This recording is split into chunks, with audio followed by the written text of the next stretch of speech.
یہ حضور صلی اللہ علیہ وسلم کے دور کی بات ہے۔ مسلمان مکہ سے مدینہ ہجرت کر چکے تھے۔ ان دنوں مدینہ میں ایک یہودی عورت نے ایک بچے کو جنم دیا جو پیدائشی کانا تھا۔ جب وہ کچھ بڑا ہوا تو مسلمانوں کے بچوں کے ساتھ کھیلا کرتا۔ یہ پراسرار بچہ مدینہ اور کرب و جوار کے علاقوں میں مشہور ہونے لگا۔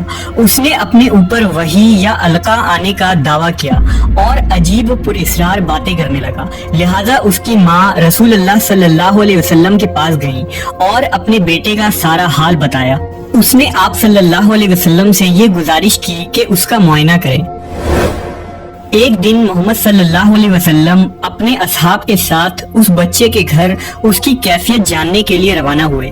راستے میں آپ نے بنی مغالہ کے انصار بچوں کے ساتھ اس بچے کو کھیلتے دیکھا۔ اس بچے کا نام صاف ابن سیاد تھا۔ حضور صلی اللہ علیہ وسلم حضرت عمر ابن خطاب اور کچھ اصحاب کے ساتھ ان بچوں کے پاس گئے۔ وہ بنی مغالہ کے مکانوں کے پیچھے کھیل رہے تھے۔ ابن سیاد ان دنوں بلوغت کے قریب تھا لیکن جوان نہ ہوا تھا۔ نبی صلی اللہ علیہ وسلم اس کے قریب گئے لیکن اسے پتہ نہ چلا۔ آپ نے اس کی کمر پر ایک ضرب ماری اور ابن سیاد سے فرمایا، کیا تو گواہی دیتا ہے کہ میں اللہ کا رسول ہوں؟ ابن سیاد نے آپ کی طرف دیکھ کر کہا، میں گواہی دیتا ہوں کہ آپ اللہ کے رسول ہیں۔ پھر ابن سیاد نے رسول اللہ صلی اللہ علیہ وسلم سے کہا، کیا آپ گواہی دیتے ہیں کہ میں اللہ کا رسول ہوں؟ تو آپ نے اسے چھوڑ دیا اور فرمایا، میں اللہ اور اس کے رسولوں پر ایمان لایا۔ پھر نبی صلی اللہ علیہ وسلم نے اس سے پوچھا، تو کیا دیکھتا ہے؟ ابن سیاد نے کہا، میں سمندر پر عرش دیکھتا ہوں۔ آپ نے فرمایا، وہ ابلیس کا عرش ہے۔ ابن سیاد نے کہا، میرے پاس سچی اور جھوٹی خبریں آتی ہیں۔ رسول اللہ صلی اللہ علیہ وسلم نے کہا، پھر تو تیرا معاملہ الٹ پلٹ ہو گیا۔ پھر آپ نے فرمایا، میں نے تیرے لیے ایک چھپانے والی چیز چھپائی ہے۔ دراصل نبی صلی اللہ علیہ وسلم نے اپنے دل میں لفظ دخان سوچی تھی۔ ابن سیاد کہنے لگا، وہ دکھ ہے۔ اس پر آپ نے کہا، ذلیل ہو جا، تیری قدرت بڑھ نہیں سکتی۔ حضرت عمر نے کہا، اگر آپ مجھے اجازت دیں تو میں اس کی گردن اڑا دوں۔ آپ نے فرمایا، اسے چھوڑ دو، اگر یہ سچا ہے تو اس پر قابو نہیں پا سکو گے، اور اگر ایسا نہیں ہے تو اسے قتل کرنے میں کوئی بھلائی نہیں۔ ابن سیاد کی پراسرار شخصیت اور اس کی ساحرانہ باتوں کے متعلق ایک مشہور روایت ہے کہ ایک مرتبہ نبی صلی اللہ علیہ وسلم اور حضرت ابی ابن کعب ایک کھجور کے باغ میں گئے جہاں ابن سیاد موجود تھا۔ نبی صلی اللہ علیہ وسلم کی یہ کوشش تھی کہ ابن سیاد انہیں دیکھے، اس سے قبل چھپ کر اس کی باتیں سنی جائیں۔ لہٰذا آپ نے دیکھا کہ وہ اپنی چادر میں لپٹا ہوا تھا اور وہ کچھ پڑھ رہا تھا جس سے اس کے ہونٹ ہل رہے تھے۔ اچانک ابن سیاد کی ماں نے آپ کو کھجور کے درخت کے پیچھے دیکھ لیا اور کہنے لگی، اے صاف، یہ محمد ہیں۔ لہذا ابن سیاد کود کر اٹھ بیٹھا۔ نبی صلی اللہ علیہ وسلم نے فرمایا، اگر وہ اسے چھوڑ دیتی تو آج اس کا معاملہ مجھ پر واضح ہو جاتا۔ مدینہ کے لوگ کہا کرتے تھے کہ ابن سیاد پر کہانت کا اثر تھا، یا اس کے پاس شیاطین آتے تھے جو اسے عرش الہی کی خبریں دیا کرتے۔ دراصل نبی صلی اللہ علیہ وسلم نے ابن سیاد کے معاملے میں سکوت اختیار کیا تھا، کیونکہ آپ کی طرف یہ وحی نہیں کی گئی تھی کہ ابن سیاد کی کیا حقیقت ہے، جبکہ کچھ صحابہ کا یہ خیال تھا کہ ابن سیاد ہی دجال ہے۔ مثلا حضرت جابر بن عبداللہ اللہ کی قسم اٹھا کر کہتے تھے کہ ابن سیاد ہی دجال ہے۔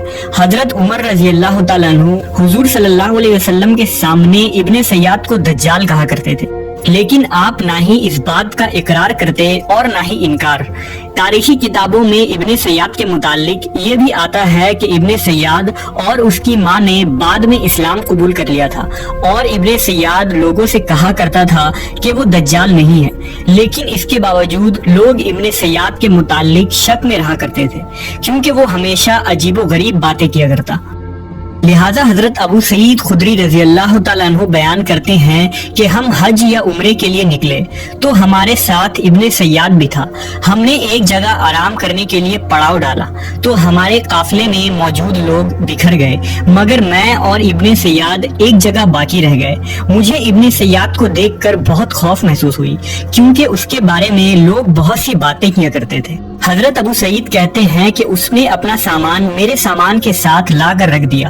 میں نے کہا گرمی بہت سخت ہے, بہتر ہوتا کہ تم اپنا سامان اس درخت کے نیچے رکھ دیتے. لہٰذا اس نے ایسا ہی کیا اور دوسرے درخت کے نیچے اپنا سامان رکھ آیا. پھر ہمارے سامنے ایک بکری لائی گئی. اس نے اس بکری کا دودھ نکالا اور پیالہ میرے سامنے لا کر کہا اے ابو سعید پیو. میں نے کہا گرمی بہت سخت ہے اور دودھ بہت گرم ہے. دراصل میں اس کے ہاتھ سے لے کر پینا پسند نہ کرتا تھا, پر وہ کہنے لگا اے ابو سعید, لوگ جو کچھ میرے بارے میں کہتے ہیں اس وجہ سے میں نے یہ ارادہ کیا کہ ایک رسی لے کر درخت کے سامنے باندھوں اور اس سے لٹک کر پھانسی لے لوں. اے ابو سعید, کون ہے جس پر رسول اللہ صلی اللہ علیہ وسلم کی حدیث پوشیدہ ہو؟ اے انصار کی جماعت, تم پر تو پوشیدہ نہیں. کیا رسول اللہ صلی اللہ علیہ وسلم نے یہ نہیں فرمایا تھا کہ دجال کافر ہوگا جبکہ میں مسلمان ہوں؟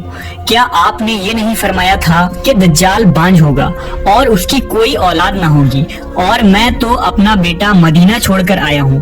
کیا رسول اللہ نے یہ نہیں فرمایا تھا کہ دجال مکہ اور مدینہ میں داخل نہ ہو سکے گا اور میں مدینہ سے آ رہا ہوں اور مکے کا ارادہ ہے؟ حضرت ابو سعید کہتے ہیں کہ قریب تھا کہ میں اس کی باتوں میں آ جاتا اور اس پر یقین کر لیتا, مگر وہ کہنے لگا اللہ کی قسم میں دجال کو جانتا ہوں اور اس کی پیدائش کو بھی, اور وہ اس وقت کہاں ہے اس کا بھی مجھے علم ہے. حضرت ابو سعید نے کہا ساری عمر تیری تباہی ہو. مورخین نے لکھا ہے کہ ابن سیاد یزید ابن معاویہ کے دور تک مدینہ میں تھا اور جب واقعہ حرہ ہوا تو وہ اس دن کہیں غائب ہو گیا اور پھر کبھی کسی کو نظر نہ آیا. علماء کا بھی ابن سیاد کی شخصیت کے متعلق مختلف رائے ہیں. علماء و محدثین کی ایک جماعت کے نزدیک ابن سیاد مسلمان تھا اور مدینہ میں ہی مرا. جب اس کا نماز جنازہ پڑھایا گیا تو اس کا چہرہ کھول کر لوگوں کو دکھایا گیا تاکہ بات واضح ہو جائے. ابن سیاد نے جہاد بھی کیا تھا اور حج بھی اور مسلمانوں کے درمیان زندگی گزاری, لیکن وہ خود ایسی باتیں کیا کرتا تھا کہ لوگ اس پر شک کرتے تھے. بعض علماء نے لکھا ہے کہ نبی صلی اللہ علیہ وسلم نے اس امت میں جن 30 دجالوں کے آنے کی خبر دی ہے جو قیامت سے قبل ظاہر ہوں گے, ابن سیاد ان دجالوں میں سے ایک دجال ہے, لیکن وہ دجال اکبر نہیں ہے جو قیامت کے قریب نکلے گا. یہ قول سب سے راجح اور معقول مانی جاتی ہے. ابن سیاد کے متعلق آپ کی کیا رائے ہے؟ اپنی معلومات کمنٹ باکس میں ضرور لکھیں.